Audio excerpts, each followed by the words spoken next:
allez-vous? Aujourd'hui je vous retrouve pour une vidéo un petit peu spéciale, une vidéo tag des couleurs organisée par PKJ il y a super longtemps, et en fait j'avais envie de faire un tag sur cette chaîne mais je ne savais pas vraiment quel tag prendre, et finalement je suis tombée sur celui-là que j'ai trouvé très à propos puisque je viens de réorganiser mes bibliothèques en fonction des couleurs, voilà. Et donc je me suis dit pourquoi ne pas vous faire un tag sur les couleurs dans les livres, ou plutôt sur les livres parce qu'on va principalement parler des couvertures. Donc c'est parti. Question numéro 1, il faut citer un livre dont le titre comporte le nom d'une couleur. Et moi j'ai choisi de faire plutôt d'une pierre deux coups en choisissant Le Rouge et le Noir de Stendhal. Alors cette édition est absolument sublime, c'est un exemplaire des éditions Ultimes qui malheureusement n'existe plus. La couverture a été réalisée par Manon Bucchiarelli. Et c'est une artiste que j'adore. Je vous mettrai le lien vers son Instagram dans la bio. Elle illustre beaucoup de couvertures de grands classiques. Elle a fait toute une série pour 10-18. Elle a fait tellement de choses trop chouettes. Donc question numéro 1, une couleur dans le titre. Là on en a deux pour Le Rouge et le Noir. Ensuite il faut citer un livre dont la couverture est jaune, et j'en ai plusieurs. Et d'ailleurs j'ai quelque chose à vous montrer avec les livres jaunes, mais ça viendra après. Donc j'ai sélectionné Les Disparus du clair de lune de Christelle Dabos, c'est le tome 2 de la saga de la passe miroir. Il faut que je lise le tome 4 que j'ai attendu depuis super longtemps, donc il faut que je relise la saga avant de me lancer dans le tome 4. Sincèrement, en plus c'est mon tome préféré de la saga pour l'instant, il est absolument exceptionnel. Si vous n'avez pas entendu parler de la passe miroir, où étiez-vous ces 3 dernières années? Sinon, j'avais fait un article sur le blog sur les 2 premiers tomes que je vous glisse dans la bio. Et voilà. Et justement, pour continuer à parler des livres jaunes, j'ai un petit problème avec les livres jaunes, et ça se voit notamment sur L'Oracle, qui est le tome 2 de la saga La Lectrice de Tresici, ou Tresici, je sais pas trop comment on dit, dans la collection R. Et en fait, si vous voulez, ma bibliothèque là est placée pile au soleil, donc c'est-à-dire que mes bouquins jaunes ont décidé de complètement d'éteindre, donc voilà, ça devient des dos complètement blancs, donc c'est le plus flagrant sur celui-ci et je suis un peu dégoûtée, mais voilà, c'est un peu la tristesse. Même si le livre est beige à la base, voilà, le dos est complètement blanchi, donc bah écoutez, c'est comme ça, hein, les bouquins vivent, mais voilà, ils supportent mal le soleil. C'est bien, je fais une vidéo rangement de bibliothèque et j'en fais une autre dérangement de bibliothèque. Voilà, c'est rentré. Question numéro 3, citer une saga dont tous les tomes sont de la même couleur, et chose assez surprenante, j'ai eu beaucoup de mal à trouver justement une saga dont tous les tomes étaient de la même couleur. C'était trop bizarre. J'ai fini par opter pour Les Chroniques lunaires de... Attendez, je reviens face cam pour vous présenter quand même. Les Chroniques lunaires de Marissa Meyer aux éditions PKJ. Donc les tomes sont pas vraiment de la même couleur, mais disons qu'ils sont dans le même esprit, dans les mêmes tons, et que ça va, à mon humble avis, mieux ensemble que les 4 tomes de la passe miroir, typiquement. Qui, je comprends pourquoi, sont de cette couleur, ceux qui l'ont lu comprennent aussi, mais voilà, je sais pas, je préfère cet ensemble que l'autre. Et d'ailleurs, je vais en profiter pour remettre les livres dans le bon ordre. Question numéro 4, citez un livre dont les couleurs reprennent celles de votre pays. Donc moi en l'occurrence c'est la France, donc bleu, blanc, rouge. Et j'ai choisi de vous parler de Harley Quinn Breaking Glass de Mariko Tamaki et Steve Pugh. C'est un comics qui est paru très récemment dans une toute nouvelle collection maison d'édition qui s'appelle Urban Link. Normalement au moment où sort cette vidéo, la chronique est parue sur le blog, donc je vous mettrai le lien dans la bio.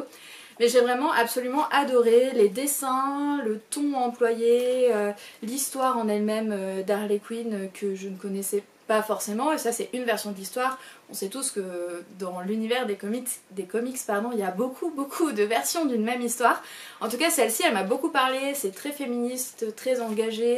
C'est vraiment une discussion autour des méthodes pour arriver à ses fins. Est-ce que toutes les méthodes sont bonnes? Est-ce que toutes les méthodes sont justes? Est-ce qu'il faut qu'une méthode soit juste et bonne? Enfin bref, c'est trop chouette, je vous le conseille sincèrement, c'est chez Urban Link, et c'est trop bien. Et c'est bleu, blanc, rouge. Ensuite, il faut que je vous parle d'un livre rouge. Donc, les livres rouges, j'en ai plutôt pléthore, dirions-nous, mais j'avais envie de vous parler... Oula, de Par le feu de Will Hill aux éditions Casterman. Il est paru l'an dernier et c'était une claque dans la tronche phénoménale. Et franchement, lisez-le. C'est rare dans le young adulte d'avoir des livres aussi forts, aussi puissants. Et je suis trop contente que ce soit paru en France et qu'on ait la possibilité d'avoir ce genre de livre dans nos bibliothèques. Il est rouge. Question numéro 6. Il faut que je cite un livre dont la couverture reprend les couleurs d'automne. Alors on n'est pas vraiment en automne actuellement, mais bon, on va imaginer. Et j'ai choisi de vous parler de The Priory of the Orange Tree de Samantha Shannon, qui est une grosse bricasse, qui est paru en français aux éditions de Saxus, et ils ont fait un travail vraiment chouette sur l'objet livre. Ils l'ont sorti donc en relié et en brochet et avec la couverture hardback, etc. C'est de la fantasy qui a l'air vraiment très chouette. Et j'avoue qu'il me fait un petit peu peur, mais en même temps je me dis on est en plein confinement, donc peut-être que j'aurai la force de m'y mettre.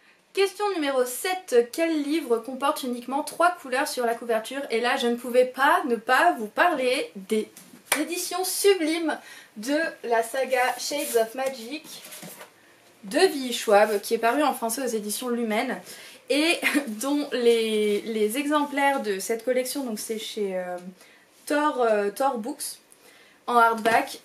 Donc voilà, 3 couleurs, blanc, rouge et noir, et clairement je pense que ça fait partie de mes designs favoris de couverture, tout genre confondu, toute couverture confondue.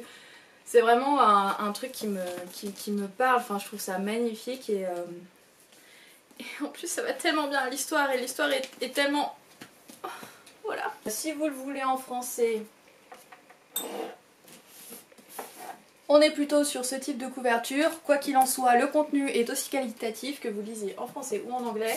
Oui, je vous parle dos à la caméra, mais j'aime bien aller à contre-courant des pratiques, des bonnes pratiques. Question numéro 8, on va mettre un petit peu de paillettes dans cette vidéo. Il faut citer des couvertures qui ont un effet brillant dessus. Donc j'en ai un peu beaucoup, mais j'ai choisi de vous parler des écrits de Marissa Meyer. Donc tout d'abord on a la version poche française du Chant d'Achille aux éditions Pocket. Donc je sais pas si ce que je fais vous voyez, mais en fait le corps du personnage là, donc de Achille, est, comment dire, est embossé avec un bleu brillant, et genre c'est trop beau. Quand j'ai vu ça, j'avais déjà lu le bouquin en anglais, que j'ai absolument adoré, qui m'a fait chialer toutes les larmes de mon corps, et qui m'a brisé le cœur, et qui me l'a réparé, et qui me l'a rebrisé, et c'était trop bien. Mais voilà, donc cette version est juste trop belle, je trouve les contrastes magnifiques, elle est ultra simple mais elle est super puissante, et en plus elle brille un petit peu. Et toujours Madeline Miller. On a bien entendu l'exemplaire anglais de Circe. Je crois d'ailleurs que la version poche chez Pocket est aussi brillante, avec les mêmes tons de couleurs. Donc voilà, donc deux objets, des objets livres absolument sublimes. On continue notre tour de l'arc-en-ciel livresque avec la couleur verte. Il faut que je cite un livre qui a majoritairement du vert sur sa couverture. Donc j'en ai pas mal, mais vous me connaissez, aucune vidéo n'est une vidéo réussie si je ne vous parle pas du cycle de l'héritage de Christopher Paolini. Donc je vous présente ma couverture verte, qui est l'héritage de Christopher Paolini. C'est le tome 4 de Eragon. J'ai un sale doute. Ouais, c'est le tome 4. Oui, c'est ça. Wow, oh là là, je me suis fait peur. Trop bizarre. Donc c'est le tome 4 de la saga Le cycle de l'héritage de Christopher Paolini. Donc Eragon, l'aîné, Brisinger et l'héritage. C'est une quête absolument extraordinaire dans un monde peuplé de dragons, de magie. Enfin peuplé de dragons, non plus vraiment, mais qui a été peuplé de dragons et qui ne l'est plus. Et que c'est un peu le but de l'être à nouveau. Je vous pitch très mal le truc, mais en tout cas, voilà, lisez-le. Donc ça c'est la version que j'avais quand j'étais toute petite. Et les éditions Bayard ont sorti l'an dernier une réédition de la saga complète, avec la même illustration, mais comment dire, comment on appelle ça? Cadré autrement, voilà, c'est ça. Que je trouve absolument sublime, et c'est un lingot d'or, voilà, c'est-à-dire que les pages brillent, et donc les 4 tomes sont comme ça, et c'est un livre vert, il y a de la poussière dessus, tout va bien. Que j'ai failli faire tomber. Oh. Ensuite il faut que je vous présente un livre dont la couverture porte la couleur que je préfère. Donc en ce moment j'aime énormément le vert, ça se voit d'ailleurs tout à fait à mon accoutrement, pas du tout, mais je sais pas, le vert est une couleur qui me parle beaucoup en ce moment, notamment le vert un peu bleu, vert d'eau. Et donc j'ai choisi de vous présenter la couverture de The Wicked King de Holly Black, qui est le tome 2 de la série de Cruel Prince qui va sortir en France bientôt aux éditions Rajo. Et voilà. C'est ma couleur préférée du moment. Ensuite, et je m'excuse par avance, c'est que j'ai triché pour cette question. La question 11, il faut que je vous présente un livre qui porte toutes les couleurs de l'arc-en-ciel sur la couverture, sauf que j'en ai pas, clairement chez moi. Mais je me suis dit qu'il fallait quand même que je réussisse ce tag, donc je prends un petit biais et je vous présente une saga qui, dans l'ensemble, présente les 7 couleurs de l'arc-en-ciel, et il s'agit des éditions Prestige Collector, je sais pas comment on dit, de Harry Potter. Donc il y a le orange, il y a le bleu, c'est les titres, hein, c'est dans les titres. Oui, j'ai dit que j'avais triché, alors c'est bon. Le indigo violet, le doré, parce que c'est un arc-en-ciel encore plus magique que tous les autres arcs-en-ciel, c'est jaune, le rouge, le vert, et à nouveau le bleu. Voilà, donc si on les met côte à côte, là j'ai pas mis dans le bon ordre parce que vous comprendrez que c'est un peu compliqué, c'est même pas à l'endroit. L'arc-en-ciel. Enfin, dernière question de ce tag, il faut que je vous présente un livre en noir et blanc, dont la couverture est noire et blanche, parce que en soi tous les livres sont noir et blanc vu que les pages sont blanches et c'est écrit noir dessus. Bref, je vous présente, il est où? Là. Je vous en présente 2 même parce que je suis généreuse. Et il s'agit des 2 tomes de Six of Crows de Leigh Bardugo qui sont trop bien. Donc ça c'est les versions françaises aux éditions Milan. Qui sont... Enfin c'est grâce à elle que j'ai découvert cette duologie qui est absolument exceptionnelle. Pour moi c'est un pilier de la littérature fantasy d'aujourd'hui. J'allais dire de en ce moment mais c'est tellement pas français, d'aujourd'hui. Et c'est exceptionnel. Et voilà, c'est tout pour ce tag des couleurs. J'espère que ça vous a plu. Moi je me suis éclatée à faire cette vidéo. J'essaye de relancer un petit peu cette chaîne YouTube parce que ça me plaît finalement de parler seule à la caméra, mais de savoir que plus tard il y a des gens qui vont regarder. Si vous voulez reprendre le tag, bah faites-vous plaisir, allez-y. Et puis je vous dis à très vite pour une nouvelle vidéo qui portera sur quelque chose. Salut!